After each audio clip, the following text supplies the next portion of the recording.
Queridos amigos de YouTube, quiero mandarles un cordial saludo en este domingo de resurrección. Es un día muy especial que ha cambiado la historia, la resurrección de Cristo. Y espero de que en este día usted pueda meditar no solo en la resurrección de Cristo, sino que pueda también meditar en el sacrificio, en su obra redentora que hizo allá en la cruz del Calvario. Solo Cristo puede perdonar pecados. Es por medio de Él que usted puede tener vida eterna. Yo quiero invitarlo en esta noche a que usted pueda escuchar el siguiente video. Espero que se quede hasta el final para que la palabra de Dios pueda hablarle a su corazón y usted pueda tener la gran oportunidad de ser salvo, de que sus pecados sean perdonados, de que la palabra de Dios pueda llegar a su corazón y traiga ese cambio que necesitamos nosotros, ya que nosotros somos pecadores. La palabra de Dios dice de que hemos sido nosotros excluidos del reino de Dios, porque cada uno de nosotros nos hemos extraviado. Quiero invitarles en esta noche entonces a escuchar esta palabra de los labios de mi pastor Elmer Carpio. Es una hermosa predicación y espero que se quede hasta el final. Si usted gusta suscribirse a nuestro canal, puede hacerlo. Que Dios le bendiga en este domingo de resurrección. Hay una lucha indiscriminada por alcanzar la juventud. Leía un artículo que está en la BBCL que dice: una nueva compañía estadounidense con socios multimillonarios como Jeff Bezos, fundador de Amazon, y Yuri Milner, uno de los inversores en tecnología más importantes del mundo, están buscando la receta para la vida eterna. Así lo reveló la revista Technology Review del Instituto de Tecnología de Massachusetts, MIT, por sus siglas en inglés, en una publicación en la que detalló parte del equipo de científicos que han reclutado Bezos y Milner para esta nueva empresa llamada Altos Lab. Parece algo fantasioso, ¿no es cierto? Pero en definitiva el hombre está luchando constantemente porque no quiere morir. Porque de hecho la muerte es algo que nos aterra, es algo de lo cual no queremos saber, de lo cual tratamos de olvidarla, tratamos de ocultarla, tratamos de pasar por aquellos lugares lejos de los cementerios y si es posible evitar ir a un funeral, lo hacemos a menos que sea una persona que es muy preciada de nosotros. El hombre le tiene pavor a la muerte. Y la razón por qué el hombre no quiere morir y está luchando constantemente para no morir es porque el hombre a los inicios fue creado para no morir. Así que la muerte, hermanos, es la consecuencia de la desobediencia de Dios para con el hombre. Es por eso que la muerte viene como una consecuencia a nuestra vida, a consecuencia del pecado. O sea que nosotros morimos porque hemos desobedecido a Dios. Y la desobediencia, dice su palabra, trajo como consecuencia la muerte, la separación de Dios y el hombre, una enemistad que se forjó. Y es por eso que dice: por cuanto todos pecaron, están destituidos de la gloria de Dios. Tenemos un pavor y quisiéramos saber, y la Biblia nos revela, hermanos, la forma como nosotros podemos vivir eternamente. Pero el hombre lamentablemente está buscando una solución mágica diferente a la fórmula que Dios nos da a través de su palabra. Y el hombre ha decidido alejarse de Dios. El hombre ha decidido vivir para sí mismo. El hombre ha decidido independizarse de Dios y no tomar en cuenta al Creador y sustentador de todas las cosas. La Biblia dice, hermanos, que si nosotros nos movemos, hacemos y somos, es porque Dios así le place. La Biblia dice que en Él subsisten, en Cristo subsisten todas las cosas, las que están en los cielos, en la tierra y debajo de la tierra. Así que encontramos, hermanos, que nosotros, tenemos esa lucha, ¿verdad? Porque no queremos morir, porque la muerte es la consecuencia de la desobediencia a Dios. O sea, en otras palabras, es un castigo que Dios trajo al hombre a consecuencia de haberse rebelado contra Él. Y lógicamente a nadie le gusta sufrir las consecuencias de algo, ¿no? Un niño desobedece a su padre, pero no quiere pagar las consecuencias de su desobediencia. Nosotros no queremos pagar las consecuencias. Sin embargo, hermanos, vivimos en un mundo que, aunque aparentemente estamos disfrutando constantemente, la cuenta será llegada tarde o temprano a nosotros, y estamos ahorita, disfrute ahora, pague después, pero tarde o temprano todos vamos a tener que pagar la cuenta. A menos que Cristo la haya pagado por usted en la cruz del Calvario, que es lo que Cristo vino a hacer. En el capítulo 15, hermanos, de Corintios, encontramos unos maravillosos, los más grandes beneficios que Cristo trajo a través de su resurrección. Y encontramos, hermanos, que acá estaba pasando algo. ¿Qué es lo que está pasando de acuerdo a lo que leímos? Dice, como dicen algunos de entre vosotros, que no hay resurrección de muertos. Había cierta duda, había cierta incredulidad, hermanos, si el sacrificio de Cristo verdaderamente iba a traer la vida eterna a las personas. No solamente eso, sino en el verso 1, el apóstol Pablo les está diciendo: además os declaro, hermano, el evangelio que os he predicado, el cual también recibisteis, en el cual también perseveráis, por el cual asimismo, si retenéis la palabra que os he predicado, sois salvos si no creéis en vano. En otras palabras, hermanos, parece que en Corintios había unas personas que no estaban seguros de lo que Cristo había hecho. Estaban dudando de aquellas palabras que el ángel dijo a aquellas mujeres, que en Mateo 28 del 5 al 6 les dijo, ¿verdad? No está aquí, pues ha resucitado. Las palabras más grandes y gloriosas que el ser humano ha podido escuchar. Un evento singular, un evento único, un evento que cambió la historia, hermanos. Un evento en algunos casos controversial. El ángel le dijo, no está aquí, ha resucitado. Y aquí en Corintios, 56 años aproximadamente después, el escritor, el apóstol Pablo, hermanos, quien se considera a sí mismo como un hombre fuera de tiempo, como un abortivo, se llama a sí mismo, dice, yo no merezco la gracia de Dios, hermanos, y qué maravilloso, usted y yo tampoco merecíamos la gracia de Dios.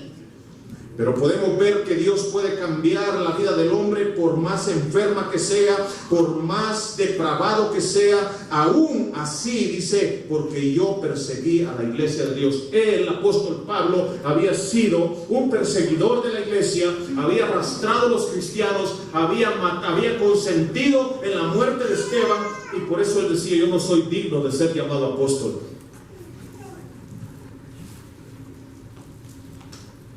Pero sin importar lo que hayamos hecho, querido hermano y amigo, la gracia de Dios tiene perdón para cada uno de nosotros. Hay perdón en la muerte de nuestro Señor Jesucristo. Él puede perdonar a lo peor. Y la prueba de eso es el apóstol Pablo, a quien Dios usó de una manera maravillosa. Y encontramos entonces, hermanos, que hay algunos beneficios, hermanos, que acá el apóstol Pablo nos muestra. Pero antes de mostrar esos beneficios, él invita a 3 testigos, hermanos, para que atestiguen de aquello que ellos estaban dudando, que la resurrección de Jesucristo había sido un hecho históricamente, hermanos, probado, o que podían comprobar aquellas personas que estaban dudando. Y es por eso que enumera, hermanos, algunos testigos. Vea lo que dice allí en el verso 5. Dice: y que apareció a Cefas, y después a los 12. Después apareció a más de 500 hermanos a la vez, de los cuales muchos viven aún y otros duermen. ¿Qué está diciendo? ¿Verdad? Hay personas, hermanos, les está diciendo: ustedes dudan de que Cristo resucitó, pero hay personas que aún viven entre nosotros, dice, que pueden dar testimonio de la resurrección de Jesucristo. Él se levantó de entre los muertos, como dice la Escritura. Otra de las cosas que dice el verso 4, mire lo que dice. Dice ahí la palabra en el 3 y el 4: porque primeramente os he enseñado lo que asimismo recibí, que Cristo murió por nuestros pecados. ¿Qué dice? Conforme a las Escrituras. Ese es un testigo. O sea, los testigos que lo vieron ocular en más de 500 son unos testigos fiables. Dice, pueden ir a preguntar. Algunos ya murieron, pero algunos están vivos todavía. Pero si eso fuera poco, hay un testigo más. Y ese testigo son las Escrituras. Las Escrituras atestiguan. Y es maravilloso, hermanos, que en el capítulo 53 de Isaías, verso 10,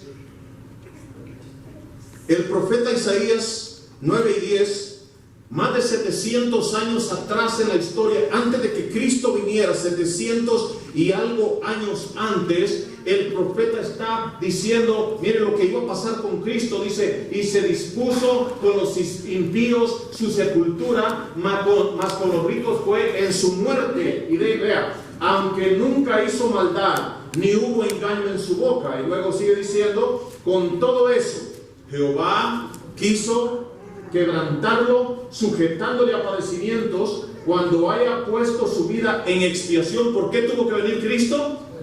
Expiación, ¿qué quiere decir? Que Cristo tuvo que venir a morir la muerte que usted y yo merecíamos morir, para que nosotros que no merecemos vivir, podamos vivir por su muerte en la cruz del Calvario. Él se ofreció en nuestro lugar, tomó la pena para pagar por nuestros pecados, como dice la Escritura. Pero mire lo que iba a pasar, dice allí: cuando haya puesto su vida en expiación por el pecado, verá el linaje. ¿Y qué dice? Vivirá por larga vida. El Señor Jesucristo no se iba a quedar en la tumba, Él iba a levantarse y Él iba a vivir. ¿Por qué? Por largos días. Oseas, hermanos, un contemporáneo, más o menos en el año 700 antes de Cristo, Oseas 6:2. Mire con qué claridad, hermanos. Es que es interesante, porque al ver estas profecías podemos no solo ver, hermanos, la exactitud de la Biblia, sino que podemos ver la veracidad y la confiabilidad de las Sagradas Escrituras, porque fueron personas que escribieron muchos años antes, 700 años antes y más, antes de que esto pasara. Y vea lo que dice con Oseas 6:2.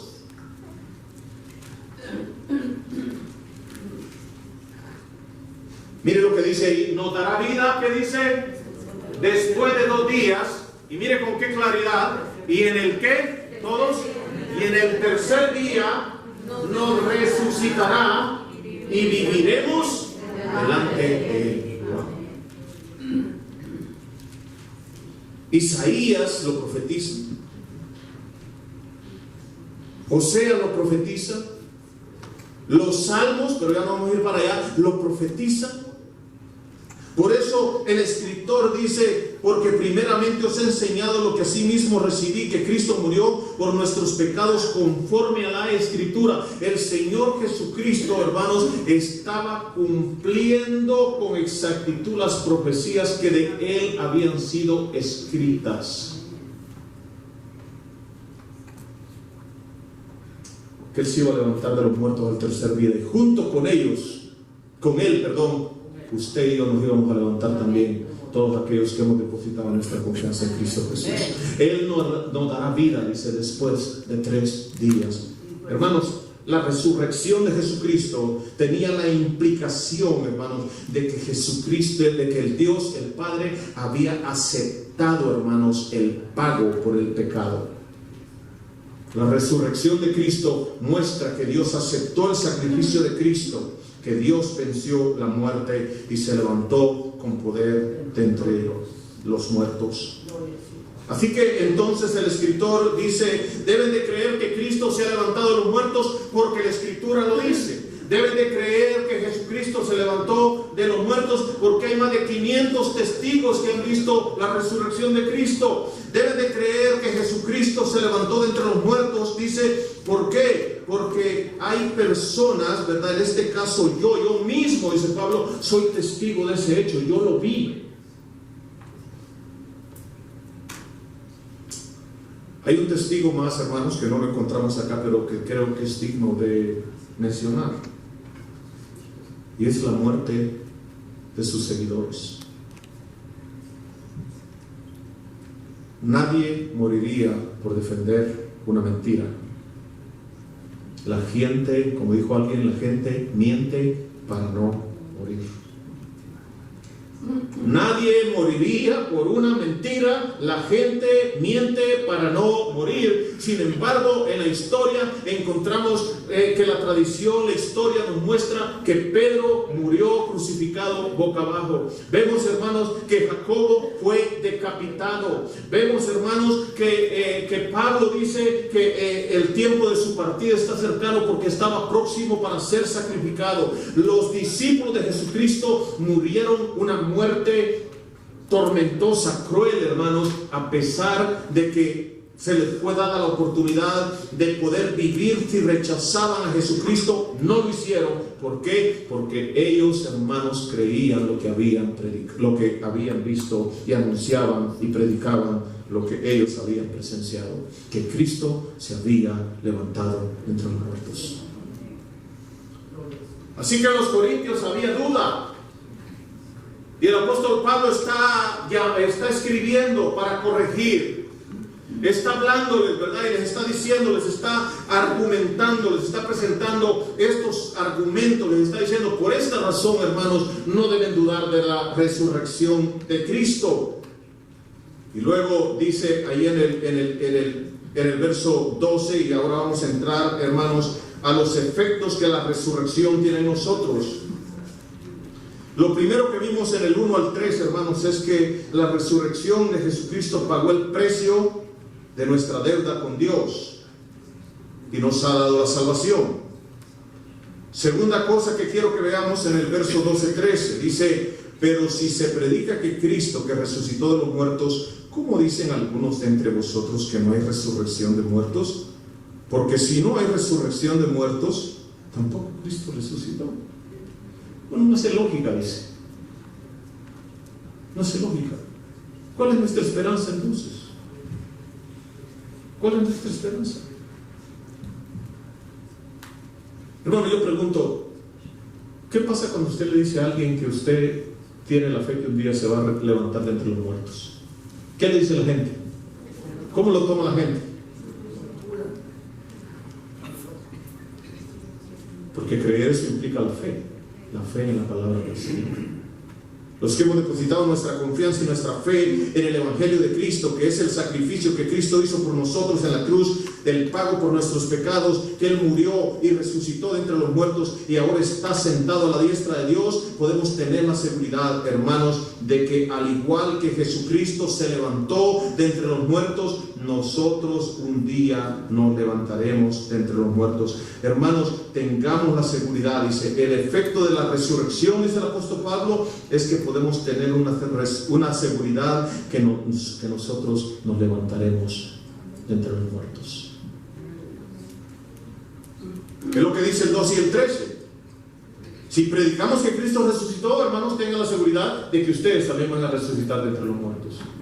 La resurrección de Cristo entonces nos da seguridad que un día nosotros nos levantaremos de entre los muertos.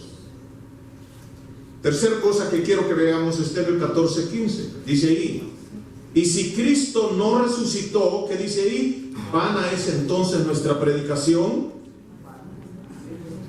Vana es también ¿qué? Nuestra fe. Y somos hallados ¿qué? Falsos testigos de Dios, porque hemos testificado de Dios que Él resucitó a Cristo, al cual no resucitó. O sea, dice, ¿qué es lo que está diciendo ahí, hermanos? Que la resurrección de Cristo es lo que le da el poder al mensaje que predicamos. Nosotros predicamos un mensaje que tiene poder, hermanos, porque no predicamos que la tumba se levantó de entre los muertos. Podríamos hablar, hermanos, de Mahoma, está en su tumba. Podríamos hablar de Confucio, está en su tumba. Podríamos hablar de Buda, está en su tumba. Podríamos hablar de Tate Russell, está en su tumba. Podríamos hablar de Joseph Smith, está en su tumba. Podríamos hablar de un sinnúmero de líderes y religiosos, hermanos, pero sus líderes, sus fundadores, están en la tumba. Cristo Jesús es el único que se levantó de entre los muertos. Y es por eso que el mensaje que predicamos tiene poder, hermanos. Y Pablo dice, si Cristo no se levantó, hermanos, lo que estamos predicando es una falacia, es una mentira, es algo vano, es algo que no tiene sentido. Dice, de veras, si ese es el mensaje, si Cristo no se levantó entre los muertos, ustedes son los más dignos de conmiseración, o sea, son los más miserables, son dignos de lástima.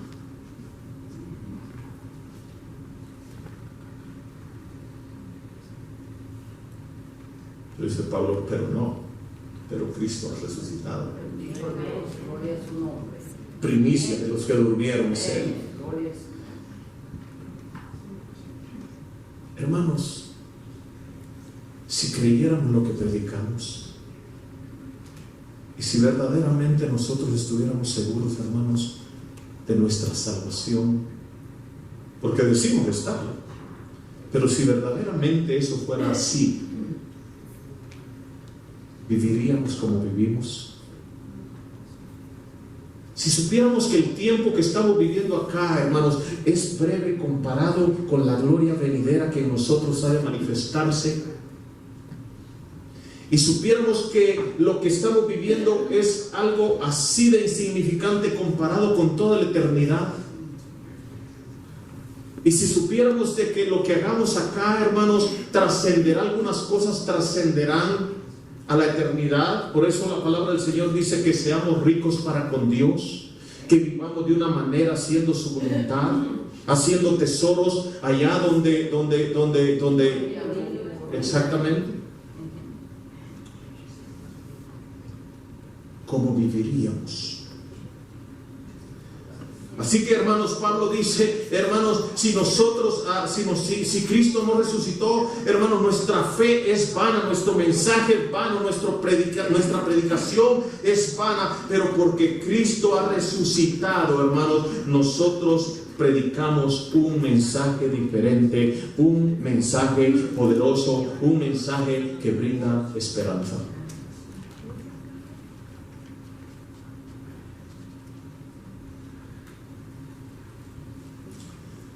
Siguiente cosa que quiero que veamos, la encontramos en el verso 17. Y si Cristo no resucitó, vuestra fe es vana. Y mire lo que dice ahí, aún estáis en vuestros pecados. La resurrección de Cristo, como dije anteriormente, es la garantía de que nuestros pecados han sido perdonados, porque Cristo pagó el precio por ellos al morir en la cruz.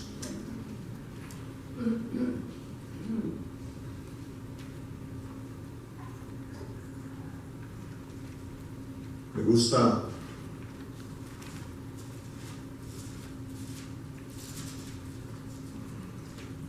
lo que dice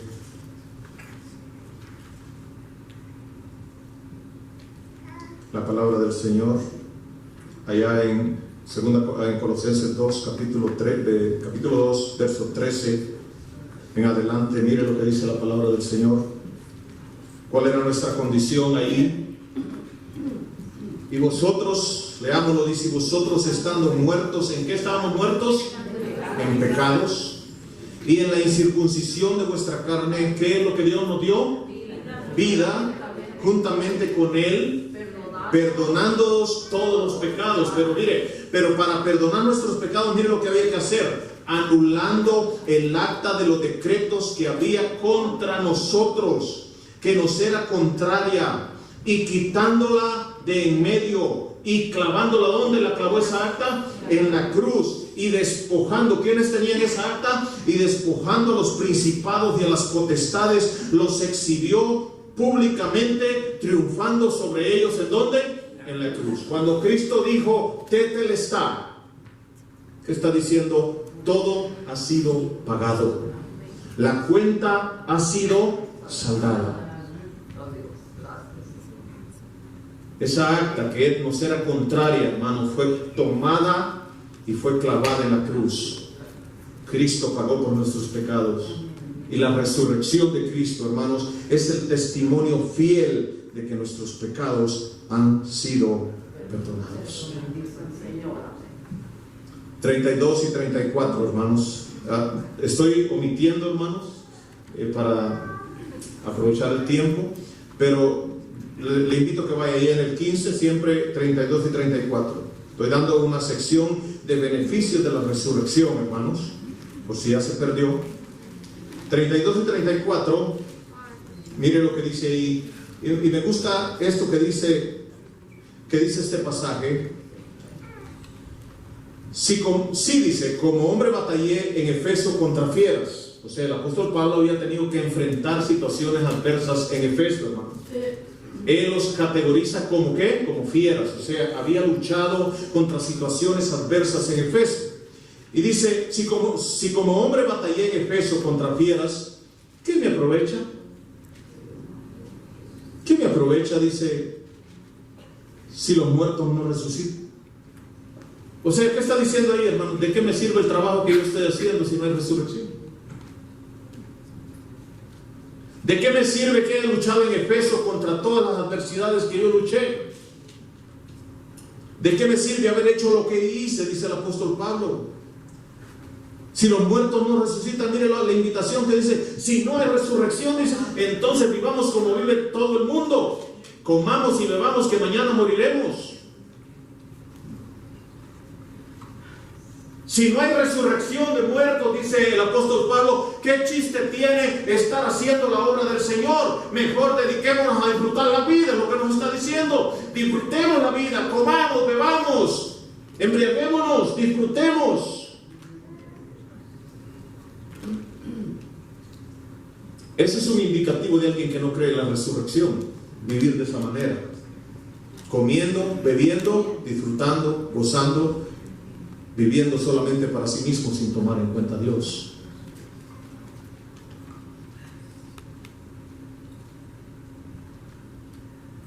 Y luego dice, no erréis, las malas conversaciones corrompen las buenas costumbres. Velad debidamente y no pequéis, porque algunos no conocen a Dios. Para vergüenza vuestra lo digo. En otras palabras, hermanos, la resurrección de Jesucristo, hermanos, nos debe de invitar, hermanos, a vivir una vida de santidad y de entrega a Dios. Pablo está diciendo, yo hago lo que hago. Yo tengo batalla, yo tengo luchas, yo tengo adversidades, pero yo las confronto, dice el apóstol Pablo, porque yo sé que un día me voy a levantar de entre los muertos y tendré que darle cuenta al Dios, el creador de todas las cosas. 54 al 57. Mire lo que dice. Y cuando esto corruptible, ¿qué dice? ¿Se vista de qué? Entonces, ¿qué sigue diciendo? Y esto mortal se haya vestido de inmortalidad, entonces se cumplirá la palabra que está escrita: sórbida es la muerte en victoria. ¿Dónde está, oh muerte, tu aguijón? ¿Dónde, oh sepulcro, tu victoria?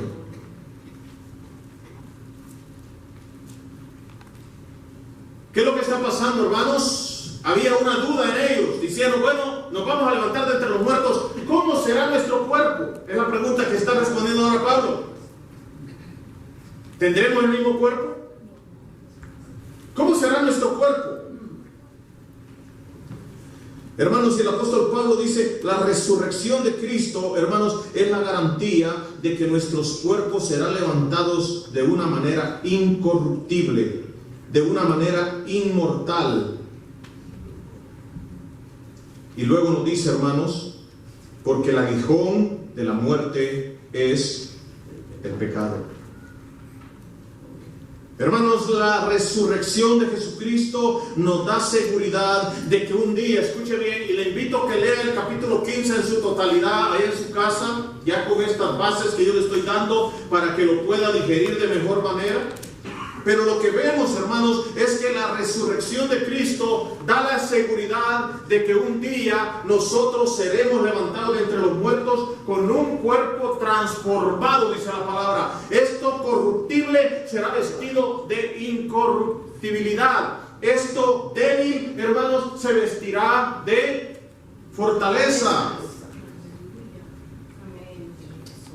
Nuestros cuerpos enfermos, hermanos, no se enfermarán más. Seremos semejantes al Señor Jesucristo. Tendremos un cuerpo nuevo, un cuerpo glorificado. Y es interesante la metáfora que usa ahí en el verso 44, hermanos, donde en el 42 dice, les está diciendo, ¿verdad? Ahí dice, así también en la resurrección de los muertos, se siembra en corrupción, se resucitará en incorrupción. 43, se siembra en deshonra, se resucitará en gloria. Se siembra en debilidad, resucitará en poder. Se siembra un cuerpo animal, resucitará un cuerpo espiritual. ¿Qué está diciendo, hermanos? Que nuestro cuerpo, escuche, cuando es depositado en la tierra, hermanos, cuando nosotros morimos, nuestro cuerpo va a la tierra y dice, es semejante a una semilla, ¿verdad? Que cuando la ponemos en la tierra, ¿qué es lo que pasa con esa semilla? Hermanos, se despoja de todo aquello, toda la cáscara, todo aquello que tiene a su alrededor y brota una nueva, ¿qué? Una nueva planta, pero es el resultado del mismo cuerpo que fue depositado. Así, hermanos, está diciendo el apóstol Pablo, nuestro cuerpo va a ser depositado y cuando Cristo venga, dice, ese cuerpo será levantado, pero será levantado de una manera diferente del que fue enterrado. Será un cuerpo completamente glorificado, incorruptible, hermanos, glorioso, majestuoso, poderoso.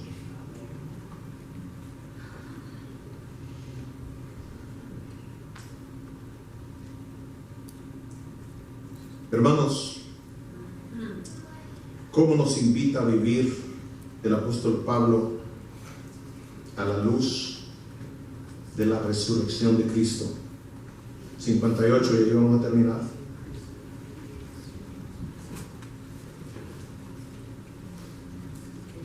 Dice el 58, así que, hermanos míos amados, estad firmes y constantes, creciendo en la obra del Señor siempre, sabiendo que vuestro trabajo en la obra del Señor no es en vano.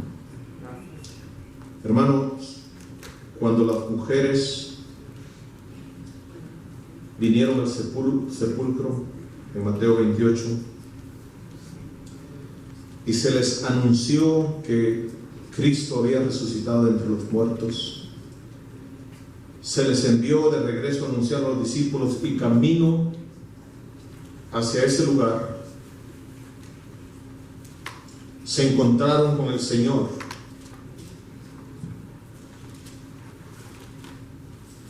Y la palabra del Señor dice la posición que ellas tomaron.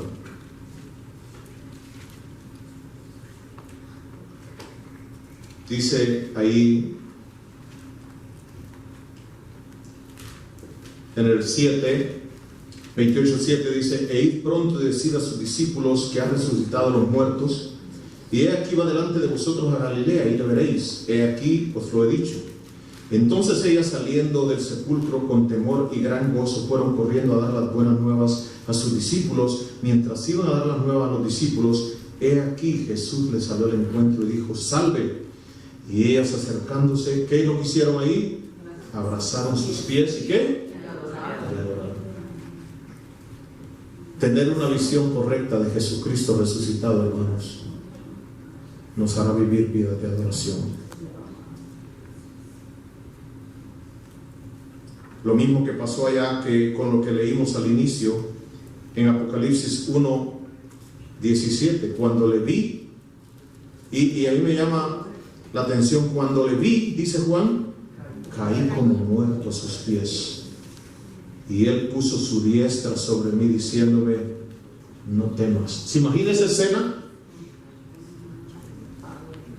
¿Se imagina la escena? Como dije, hermanos, si usted le puso atención, acá ya vemos a un Jesucristo glorioso, a un Jesucristo transformado. Su cabeza, sus cabellos eran blancos como blanca lana, como nieve, sus ojos como llama de fuego. Ahí se inspira sentado en su trono rodeado de luz, ¿verdad? Y sus pies semejantes al bronce bruñido, refulgente como un horno, y su voz como estruendo de muchas aguas. Tenía en su diestra 7 estrellas, de su boca salía una espada aguda de 2 filos, y su rostro era como el sol cuando resplandece en su fuerza. ¿Se puede imaginar esa imagen? Ya no es la imagen de un débil Cristo muriendo en la cruz. Cuando le vi, caí como muerto a sus pies. Y él puso su diestra sobre mí, diciéndome: no temas, yo soy el primero y el último. Y esto me llama la atención, el 18.